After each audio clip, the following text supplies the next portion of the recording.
welcome to the new episode of Fullfunnel Live. Today hosted by two bold guys from Fullfunnel and from our office in Valencia.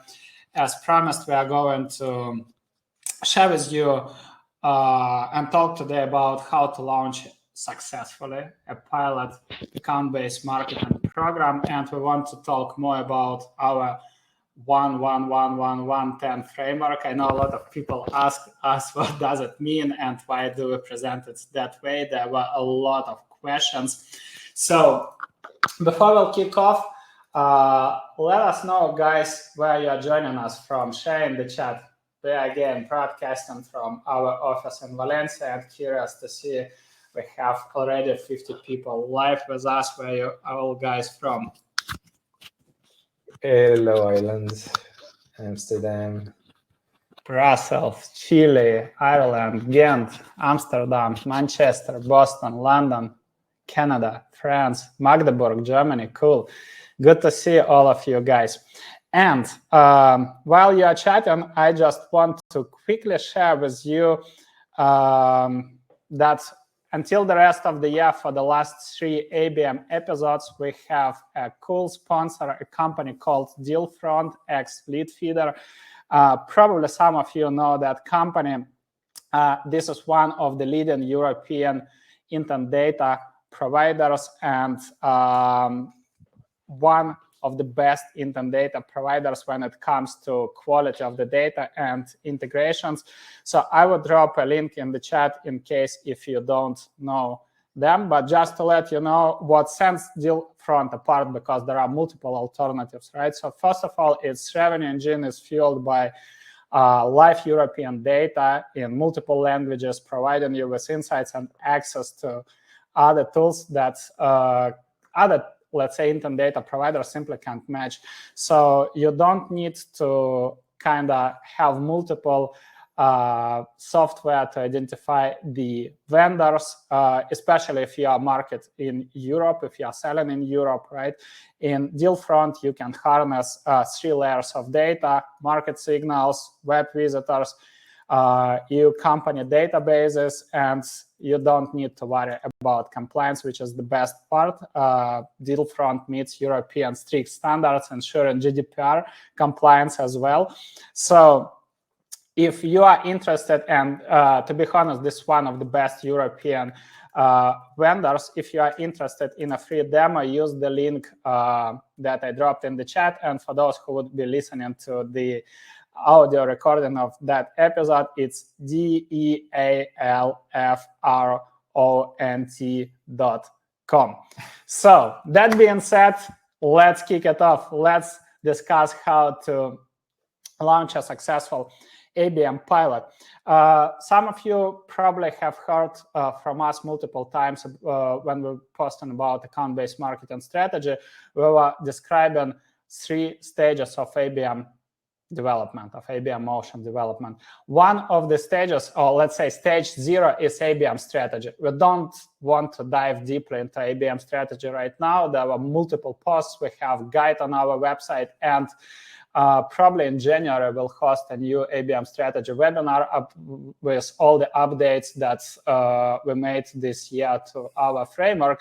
So let's cover the 3 stages. The first stage is pilot, then the ABM operations, and the scaling stage.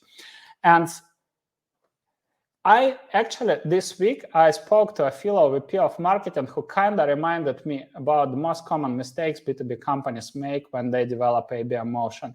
They skip first 2 stages, pilot and operations, and they go all in scaling. They purchase ABM software, they get lists from their sales team, wish lists or area lists, right, with thousands of accounts. And they don't think about capacity, they think about volume. And in that case, what can they do, right? They can't do real personalization. They can't run really personalized campaigns. They need software that will enable them to somehow target these accounts with ads, and that's why they purchase ABM software. And SDRs, they don't also have time to do meaningful engagement with these accounts, right? So all they can do is just send automated emails and LinkedIn messages with a liquid dynamic text that they substitute, right? And this is presented as personalization. Well, we can call it personalization, but it's just a tiny, shiny piece of that personalization puzzle, right? So we have done how many? Around 70 audits of ABM strategy for the last 3 years, and we always saw that this was the reason why ABM campaigns fail, because that setup always underperforms. These companies don't generate enough sales opportunities, and they don't get buy-in, right?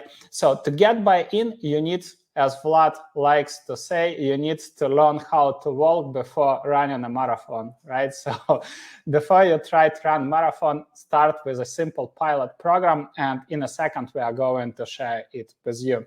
So the 1-1-1-1-1-10 framework. Just wanted to add to what Andrei says, because he says the campaigns fail, but it's actually dramatic. When you look at the results of some of those campaigns, or the majority of those campaigns, what we see is less than 0 conversion from target accounts into deals, into won deals. Like normally, on average, well-executed ABM programs should convert more than 20% of your target accounts into sales qualified opportunities. Then you may have whatever 20, 30, 40% close rate. You should also get a better win rate with ABM. But when you look at this, you might be like, I remember one when we had a campaign with 1,200 accounts and then 2 sales qualified opportunities and no deals. And then another one where we had actually, what was it, like 16,000 kind of MQLs, what they were using as engaged accounts and engaged buyers, and actually 0.2%, I think, a conversion into a deal. So it is quite dramatic. So listen to this. Yeah. So when it comes to this framework, what it stands for, right? The key point is to define a small scoped program without ramping up your budget, without involving a lot of people from your organization. Why? Because even if you have ABM background, if you have done ABM for years, but you join and you, or let's say for the organization that you're currently working for, that's a new motion, that would be treated as an experiment, and it should be treated that way, right? Why? Because that company, they have no experience of running ABM. Imagine if you come and obviously that company in terms of market and maturity, right? I'm not talking about the company's maturity, but market and maturity could be low, right? And then you come and say, hey, in the previous organization, I was doing this and that and that, and then I need to purchase demand base, and then we need to involve, let's say, all our account executives and SDRs. That could create a problem. First, because the more people are involved, the slower would be a pilot program. You need to get buy-in from multiple people. You need to address multiple concerns. Then you need to coordinate multiple people, etc. Right? That's the first issue. The second one is if you ramp up your budget, or if you ask for a budget, and especially if it's a big budget for unproven motion, for experiment, you kind of put yourself into a trap. I remember earlier this year, I was co-hosting a webinar with Alba Cross, and one of our peers in the chat, he said, hey, I purchased Terminus, and we were thinking that we will be able to target 18,000 accounts.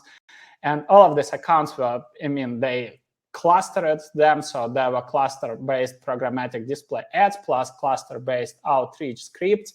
Right? And we were thinking that we'll get the results because it looks to be personalized. We also purchased a software that helps us to personalize landing pages on the website.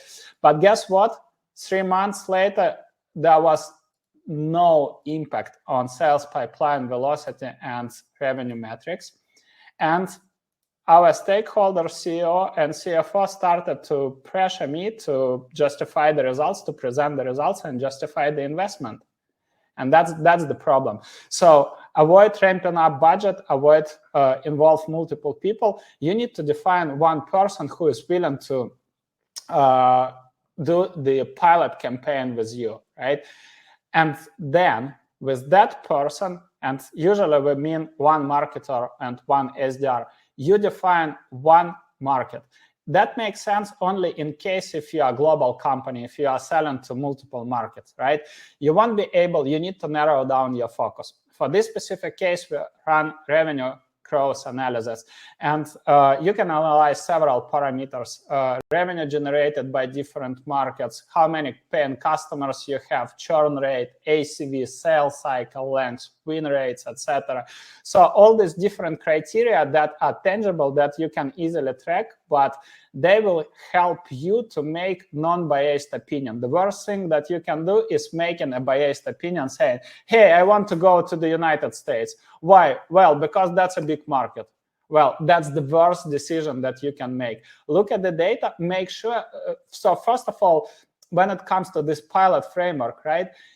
This pilot framework is your chance to build a proof of concept that you can present to the rest of the team, to the stakeholders, get buy-in support, and based on that pilot, you start developing ABM Center of Excellence.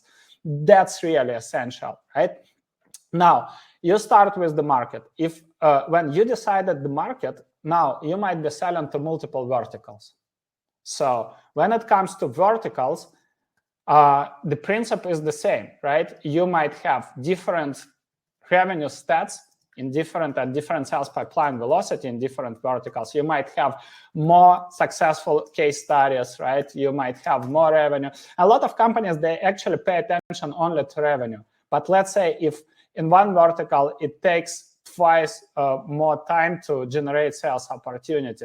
Should you focus on it for pilot? Probably no, right? So that's why we recommend you to define a set of criteria, a set of metrics that you'll pay attention to. Churn rate, again, win rate, ACV, etc. All of these metrics make sense. Look at the data, define the region where you have high chances to build a successful proof of concept, right? Now, the next step is this is where 10 plays in that framework, right? A lot of companies ask us, a lot of peers ask us, why 10 accounts? Would you like to cover this? Absolutely. Just wanted to address a question that came from the audience. What was the problem with Terminus data? It wasn't really a problem with Terminus data. It was the problem with the approach. Actually, what we are explaining today is that the reason why this didn't work is, first of all, that's just not an ABM campaign. You can't personalize your marketing, which is what ABM is all about, right? You can't really have a meaningful differentiation to those accounts with such a massive campaign with 18,000. 18,000? Crazy. Yeah. 18,000 accounts, right? And the second part of it is that you need to first learn to walk before you run. So that's why we're presenting this framework where you start with a pilot. And I think, like Andrei kind of mentioned it, but I just want to stress this out as well. Like, if this is an ABM pilot, it means that you have never run ABM before, or maybe you have never run ABM in your company. So with your market, with your product, with your team, et cetera, et cetera.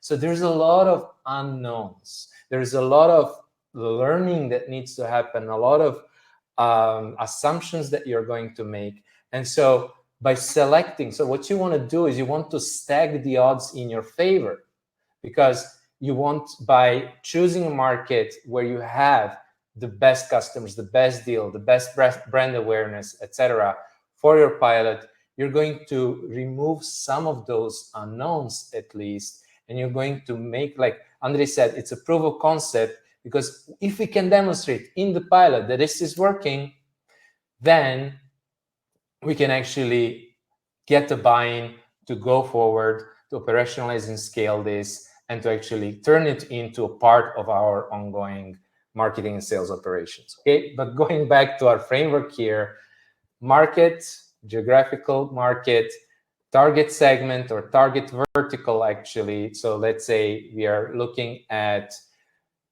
North America, financial service companies. Well, maybe actually it makes sense for you to even go more narrow for your pilot, because look at this, we are selecting 10 accounts or maybe even less or a little bit more. But essentially there, you might even go to the level of New York, let's say, because there's just so many financial service companies in that city and in that region. And there's like a lot of advantages of going this narrow. Okay, so how many accounts should we actually select?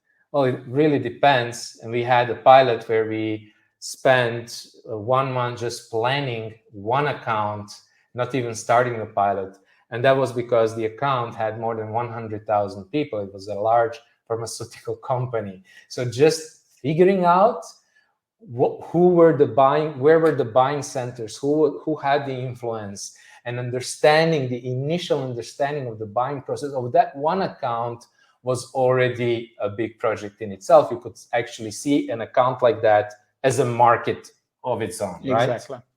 And then what you can't do within a pilot, and why do we want to limit the number of accounts, is because if you're running a big campaign, right, you can, what happens is you kind of get a very binary feedback from the market. You see whether it's working or it's not working, right?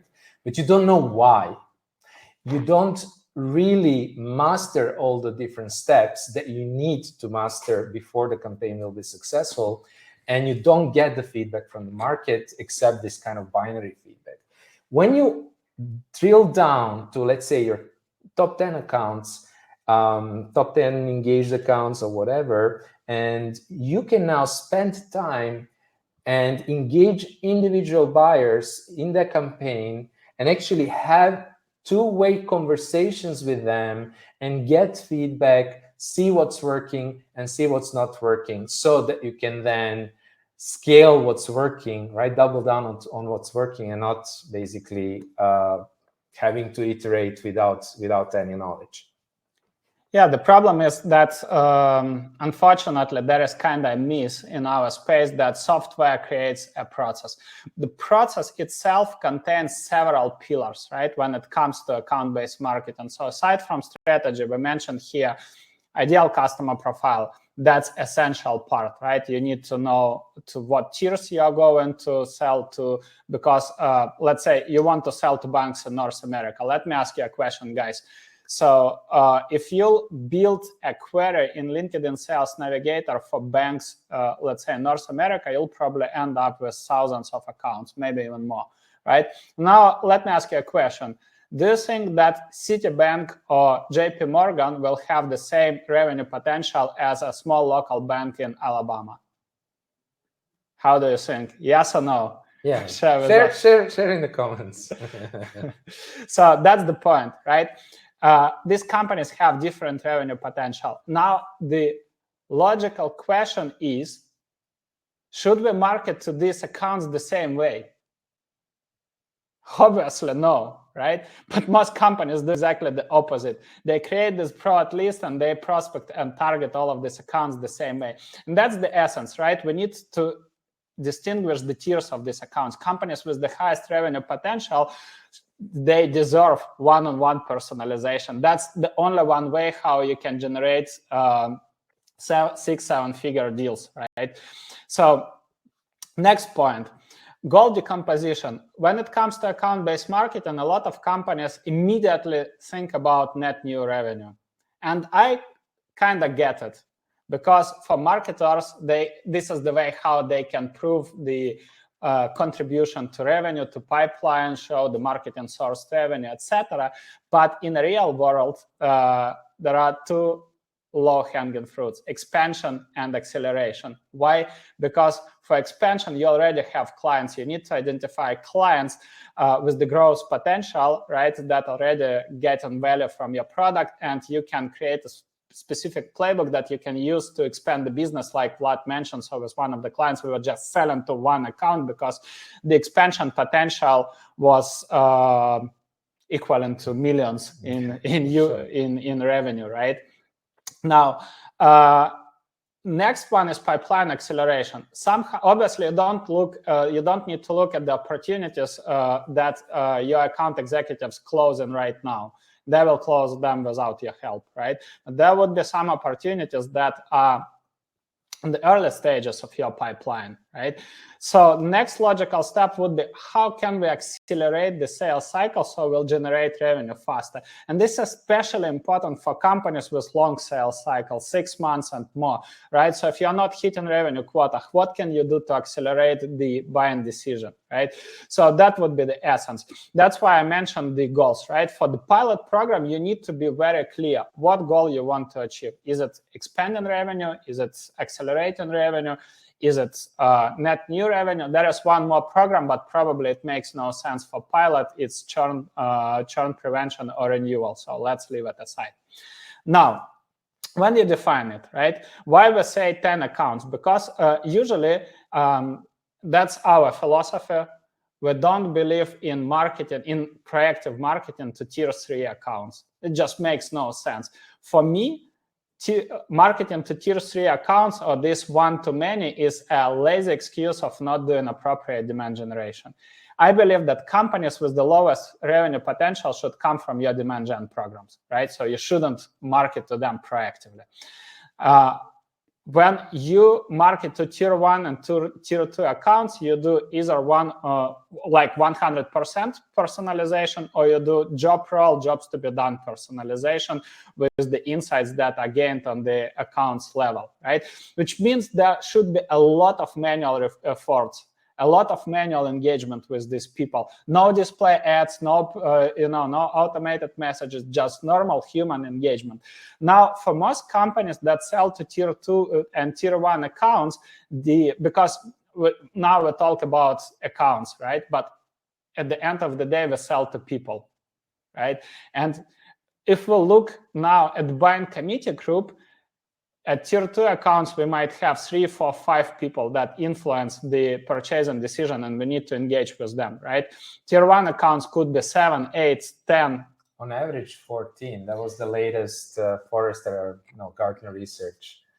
Yeah, that's what I'm saying, right? So that would be a lot of people. Now imagine if you have, let's say, 7 buyers that you need to engage, right?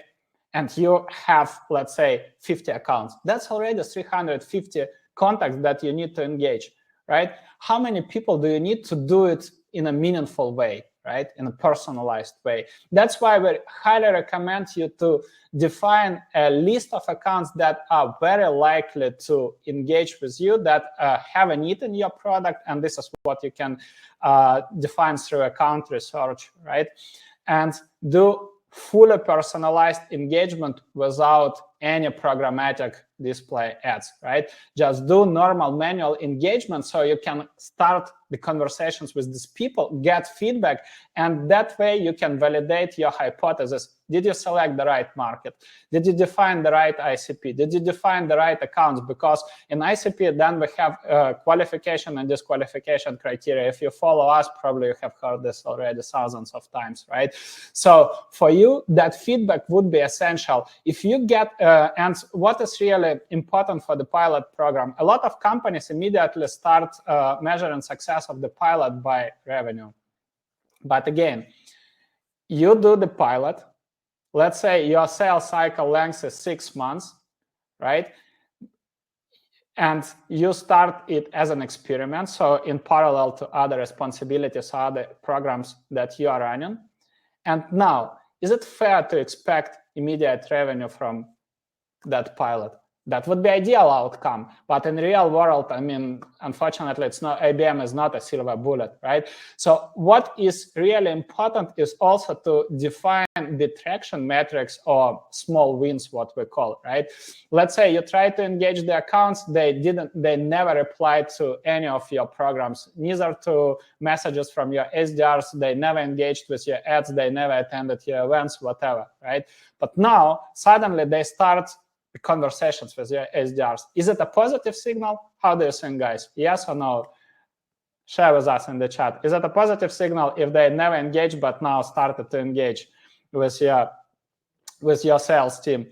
That's already a fantastic small win, right? And that's a positive signal that that program gets traction, right? This is a lot of people, especially from the startup world, they immediately mess up it with the traction for the startups. No, I mean traction, that this program gains traction, that you see this meaningful engagement from target accounts. Maybe you were able to book discovery calls, right? It's not an opportunity, but that's already a step forward, right? That's already a huge win. And this is what you need to track in your pilot program, right? Getting feedback about your personalized solutions, which is a part of the activation phase, right? And the only way you can do it in a meaningful way is running fully personalized warm-up and activation programs.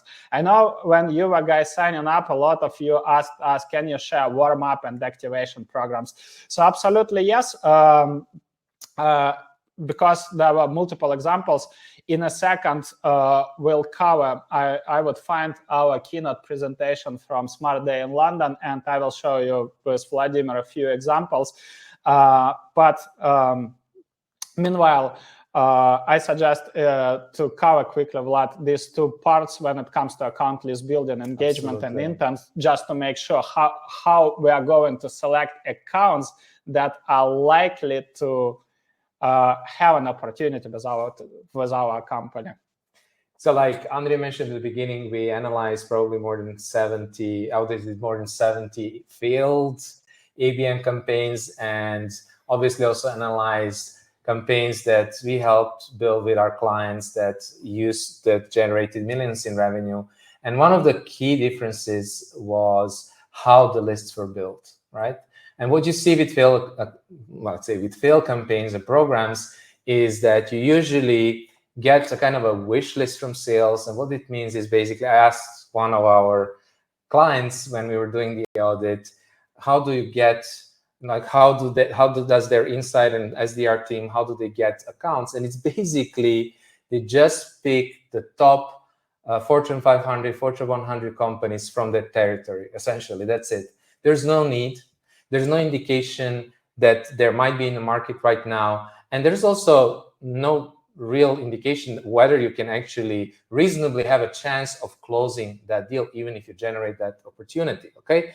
So on the other hand, what we see is marketing building lists, using some broad firmographic criteria, like Andre was mentioning, like all the financial service and industry or banks in North America, which again, there's no brand awareness.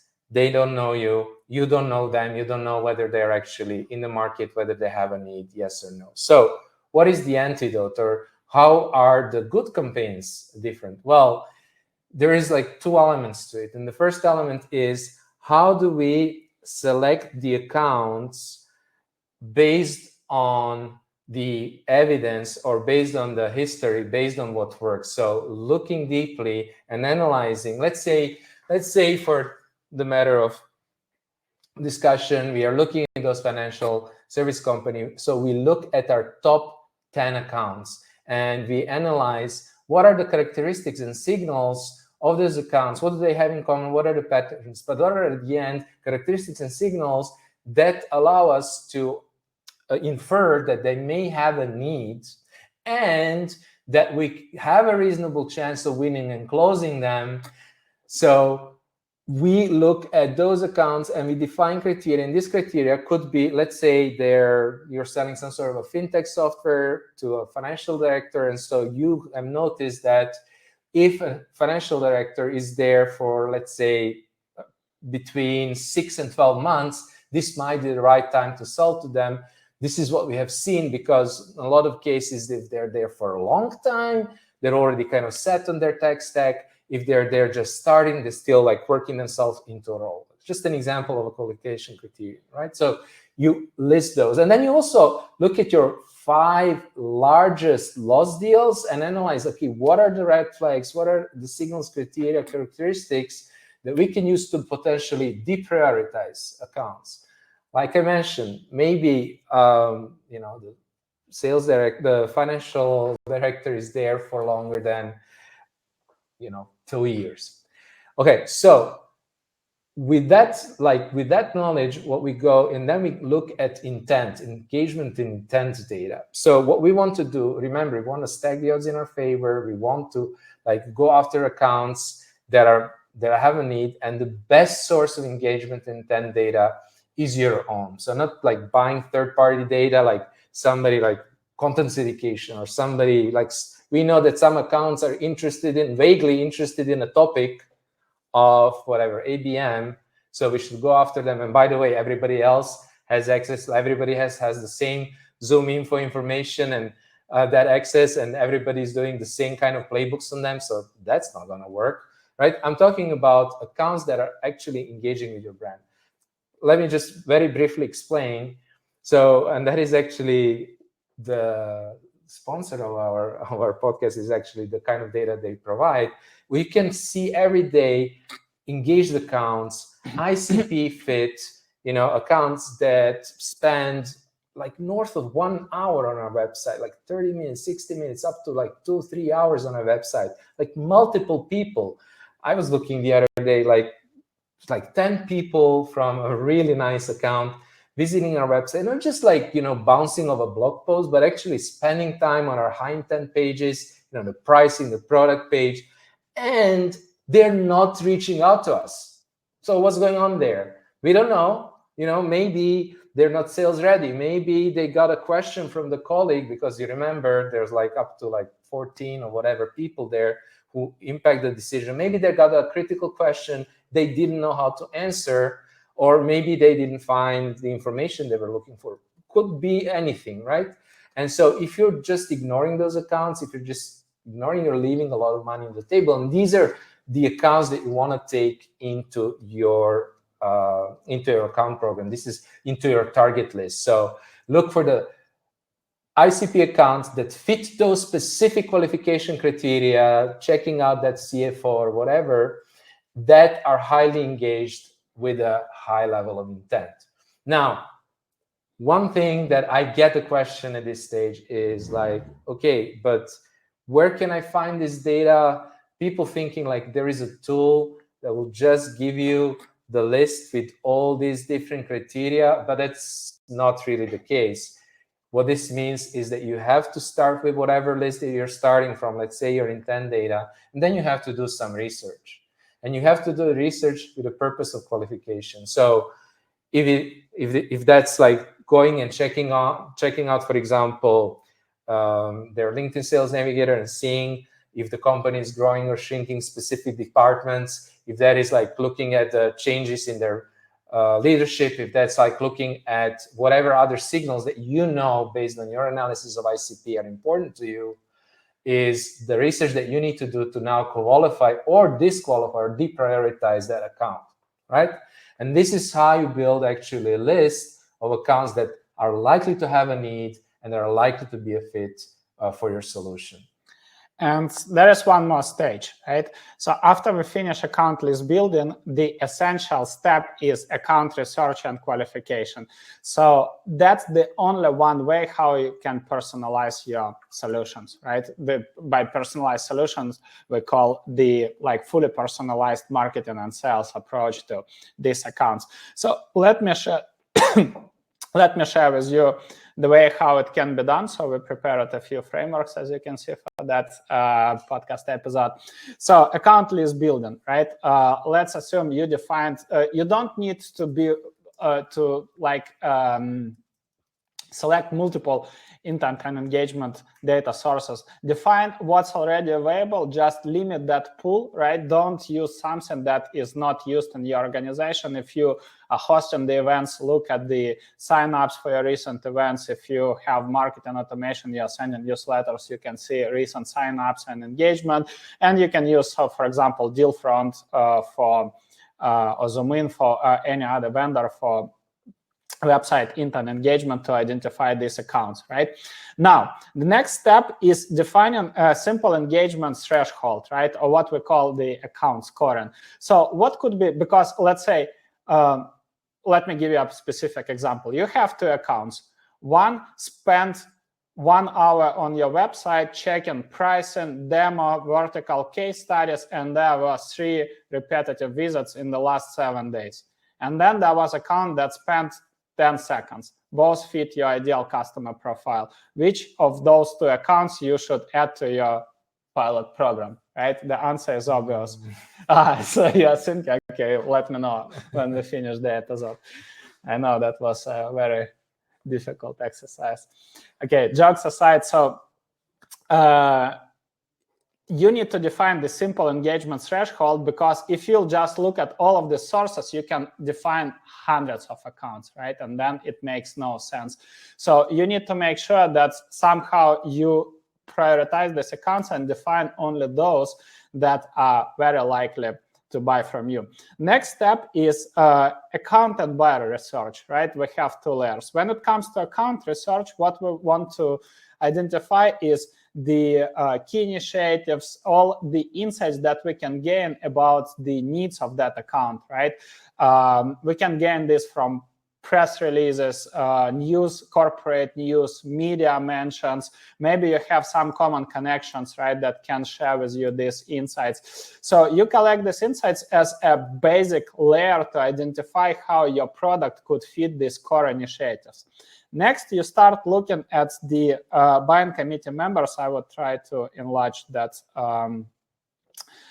framework for you. So when we define these key initiatives on the accounts level, right, then we define these initiatives on the buyers level, on the buying committee group, because different people have their own set of reasons to buy or not to buy your product. They have different challenges, they have different KPIs, they have different goals, and your actually goal to define this these criteria and start mapping out your value proposition, right, with it. So let's say we are selling to B2B tech companies with complex sales cycle, right?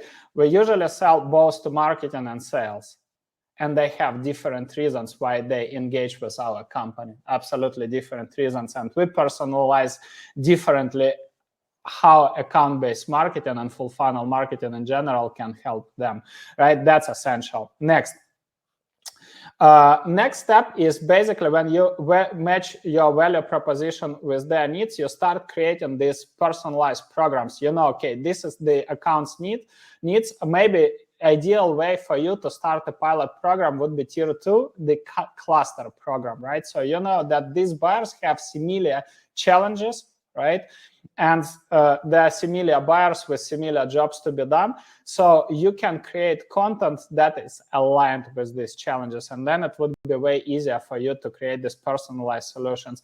And then you define the next steps, how you're going to warm up these accounts. We love, and keep in mind that the best ABM programs, they are never linear, right? You just do one specific step. Let's say you host field event and that's it. Or there should be multiple activities. But for the pilot program, you can define one.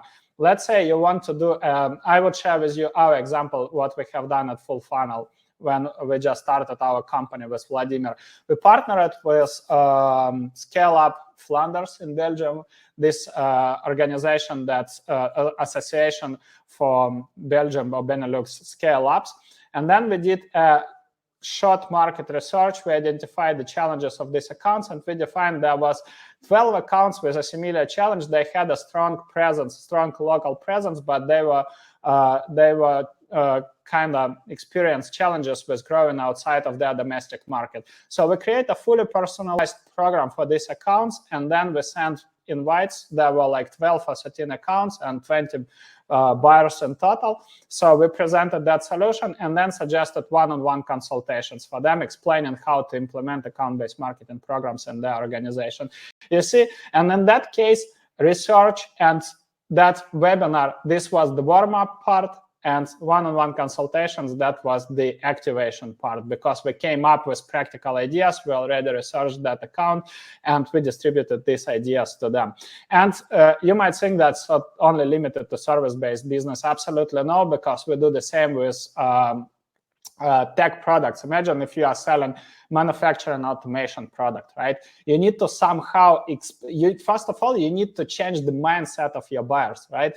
Because if you try to automate something, that it means that the current processes are not efficient, and not many people would be happy to hear this, unfortunately, right? So a lot of people would resist the change. So there would be a lot of change management that should be done, right? That's why we always say that ABM is a great fit for the organizations that kind of have a complex sales. They not only sell the product, but they also have this consultative sales, right? So that's essential. And this is how you structure your playbook. And as you can see, it's fully manual. You need to define these core essential steps. Now, there was a question how to, and I would quickly navigate to this part. So we can quickly go through a few examples, and maybe we can show one of Vladimir's favorite, how basically the practical example, how you can structure the pilot program, right? So let's say you have these different sources of intent and engagement that you can use for account list building. So next step, let's quickly cover that case study just to show the practical example. All right. So this was actually a live case study that we did. I don't know if anybody was there when we did this live. We selected and reached out, warmed up and reached out to the target account and actually had a sales qualified opportunity by the end of the 50-minute session. Was anybody there when we did that? I remember one That was a year ago. Yeah, one of the attendees mentioned, okay, this is better than Netflix. So it was a lot of fun anyhow. So the first thing is, as you know, selecting the target account. And as you can see here, well, I can maybe do that. So what you can see here is that they were visiting our high intent pages. So they were visiting pages about consulting, which is kind of our equivalent of pricing and product page all rolled in one. And they were visiting pages about account-based marketing and ideal customer profile. So these are high intent pages. They spent like 2 hours on the website, 3 different visitors, 3 different buyers, right? 18 page views, etc. So this was like obviously like an ICP account that is very highly engaged. But not only that, we now have this like insight, we should select them, we should prioritize them, but we also have we have initial understanding of what they might be interested in. We can start creating some hypotheses around it. So they're probably interested in building an account-based marketing motion, and they're now refining the ideal customer profile. And so let's see what happens next. Because the way that we use this information to how we personalize the offer is like Andre was explaining, we run research. So what are the kind of research steps that we could take in the 15 minutes was checking the LinkedIn Sales Navigator, where we saw that they had a recent investment and they hired a bunch of marketers and salespeople, quite a lot of growth. Now, what this tells us is that there is a pressure to grow every time you get an investment. Obviously, there is a pressure to grow. And clearly, they were investing in growth because they were hiring all these marketers and salespeople. Yes, Umar, I think we will be able to share the whole live session. Yeah, it's on YouTube. So it's on it. Yeah, we'll get it over. Just ping us if you forget. And we also started looking at the buyers there and formulating a hypothesis. But we first also check out their website, and we noticed 2 things on their website. We noticed, okay, they're actually have a lot of SMB customers, but they're kind of like featuring these vertical industry pages with enterprise or like upper mid-market enterprise customers on them. So that made us think, okay, they want to focus, they're moving or making a transition from SMB to ABM. So these are all the insights that we are now gathering. Now we noticed another thing. It says plan date from zero, which is an accounting solution. So they were not actually got an investment, but they were acquired. And now we can start hypothesizing, because it's an SMB solution, accounting software, probably the acquiring company wants them to just use their customers as a go-to-market for SMB, while the marketing team of this company should now focus on the enterprise. So additional piece of insight. And this is kind of a summary of this hypothesis. Ambition to grow, pressure to show the results. And the ABM motion is driven by this acquisition. They need to go to enterprise. And they are currently working to refine their ICP, introduce ABM motion. Now, the second question was, okay, how do we warm up the buying committee? Well, first, of course, we need to select the people from the buying committee. Now, if you have your ICP and you know your different tiers, you should actually know that for different tiers, you have different kinds of buyers. Like in large companies, you will have a different structure of your buying committee than maybe in the medium-sized companies, etc. So in this case, we knew we should go and look after CMO, VP of marketing, and if that doesn't exist, like kind of head of growth, which was the case here. And what was interesting is once we started researching the buyers and focusing on the one that we selected, we saw that a lot of their marketers actually had a lot of SMB skills and not really enterprise skills. So which kind of like, again, validated our initial assumption or hypothesis that was, okay, they're moving from SMB to enterprise. And it's now also clear why they were looking at our website, because if they don't have those skills, they need to acquire them. They need some expertise. They need to insert some expertise from a partner like us, right? And then the next step is we have our target buyer in this case, but normally you have multiple buyers. This was because they were running this live, so we could only focus on this 4 gentlemen here. And the first thing that you want to do when you have multiple buyers is you want to split the buying committee or the engagement with the buying committee. What I mean by that is basically map your core team members of your team to the buyers or the different roles or the different buyers in your target account. So in this case, we had one buyer, it was live, but we did split it. So we split different kinds of engagement tactics that we like use. in circus with so, right? Poor guy. So the first thing we did is, the first thing that Andre did was starting to research Frederick, and discovered that Frederick recently shared a comment on a post from Refine Labs about attribution. And what was very clear when you read this comment is, again, it kind of validated our hypothesis, moving from SMB, to enterprise, and asking question, right? That basically made it clear that they were still like in that SMB mindset when it comes to, for example, attribution. And so this was actually an opportunity for Andre not only to engage with him, which is obviously the goal of commenting. This is one of the tactics. But also, right, you're engaging. The best way to start a conversation is to go from comment to a DM to a direct message, right, to their inbox. But also, actually, we spoke about personalized value proposition. We spoke about personalized content. But what not a lot of people think, comment in this case is the content. And it's one-on-one personalized because he has a question, right? We know the context. We have already done the research. Now we are personalizing this piece of content, which is this content, and starting this education and awareness creation by sharing that content. Meanwhile, the other computer. Meanwhile, I started engaging with him. And so the other simple tactic on social is to send a personalized connection request. Of course, I used the fact that we were reaching out to him live. So this is what I mentioned. I'm writing this invite live on stage, and he loved it. He said, "What? You're reaching out to me live?" I shared the screenshot as a proof. And actually, what was a third play or a third warm-up tactic was actually, and just very quickly go back because this is what I did in the first message. I said, I'd like to invite you to our podcast, right? To talk about switching from SMB to enterprise motion, right? And here was the response. Well done, spot on, hitting me at the exact right time. Okay, what about that? That's the power of intent data.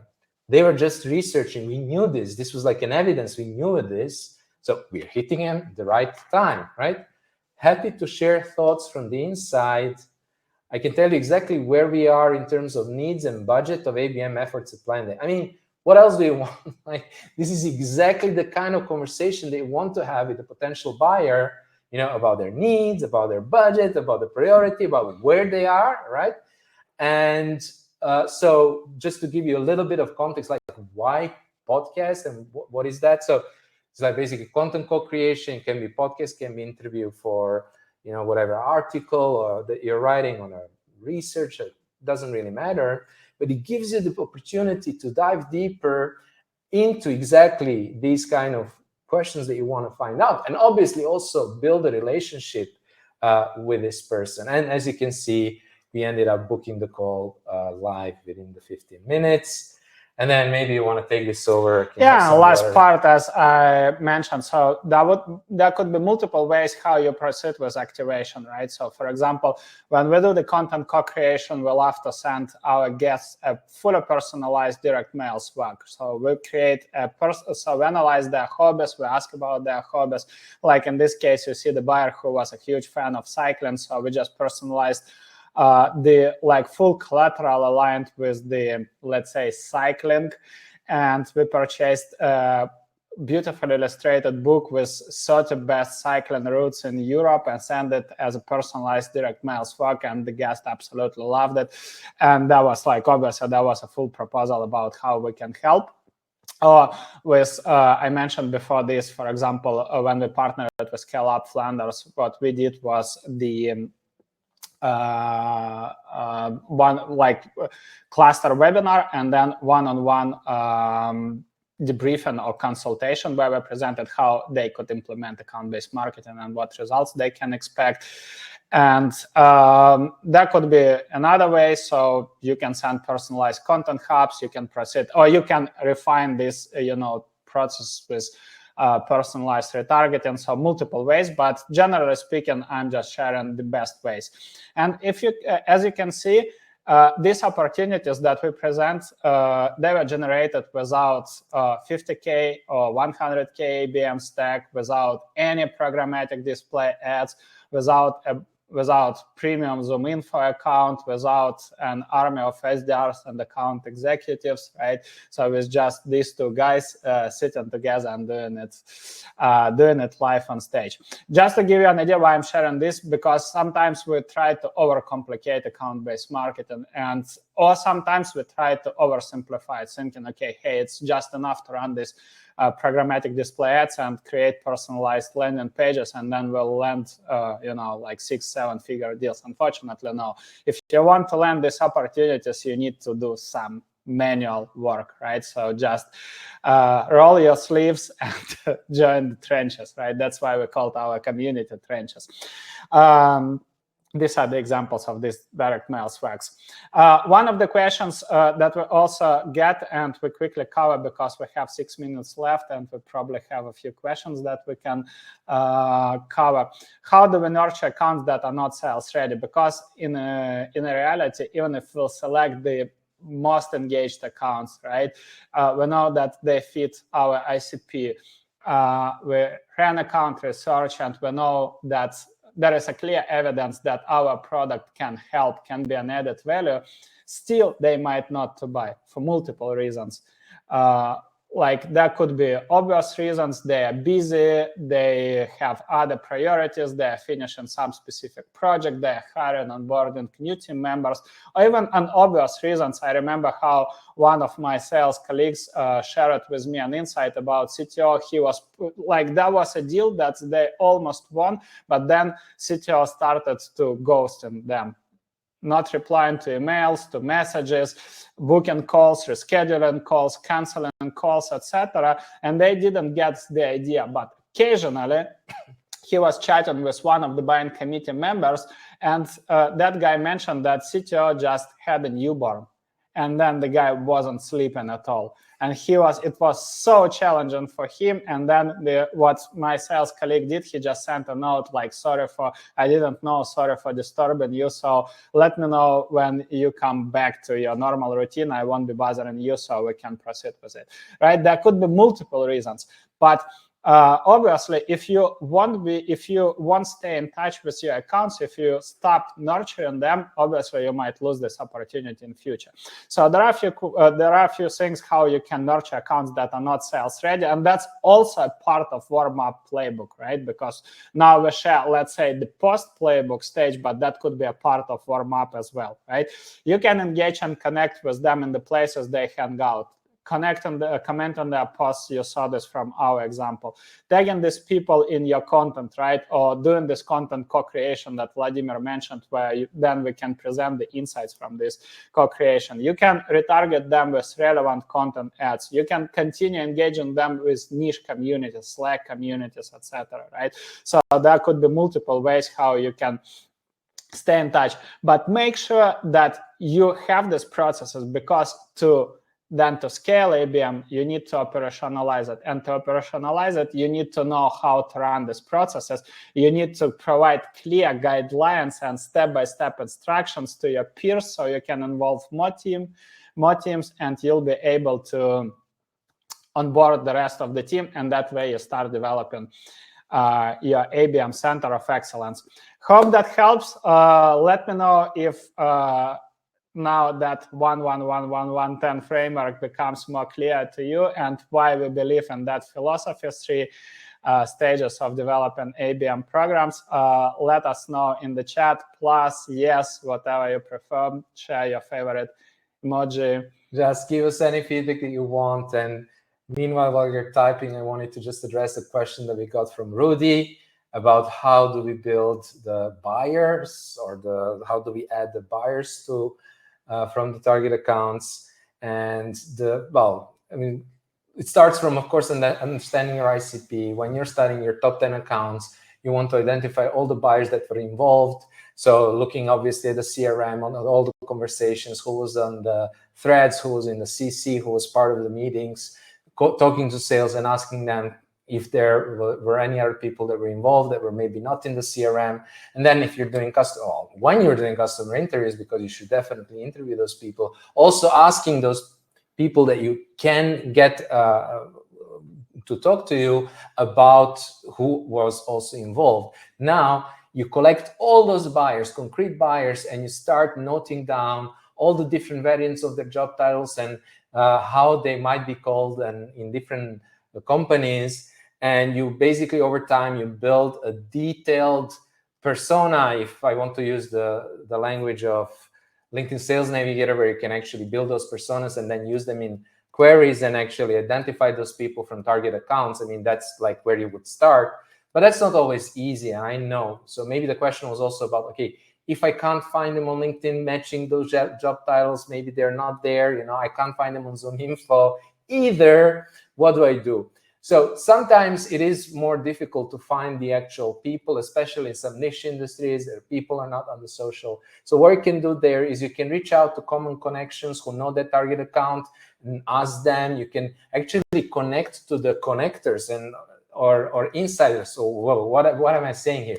Basically, in target accounts, other than buyers, champions, decision makers, and all the different buyers that you have, you also have people. Let's say I'm a marketer, I can easily connect maybe to a marketer from that company, or HR person or somebody, have a nice conversation, have a nice chat, and ask them like who would be the right person there, and try to kind of like do my detective work, get out of the doors and get out and knock on doors. What was it, Harry Bosch? I don't know. Anyhow, but do the detective work and figure out who those people are. And sometimes you might not get the right person immediately. It may take you several conversations when you get there. But if this is the case for the target accounts, they're big, they're complicated, they are hidden. This is the work that you need to do. Let us know if that was clear. If you have any follow-up questions, let me check here the Q&A.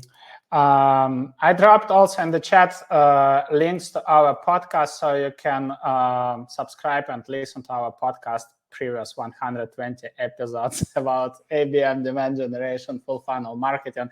We don't host episodes only with ourselves. We also invited a lot of industry thought leaders, Gaetano Dinardi, Pep Laya, April Dunford, lots of people that you probably follow on LinkedIn.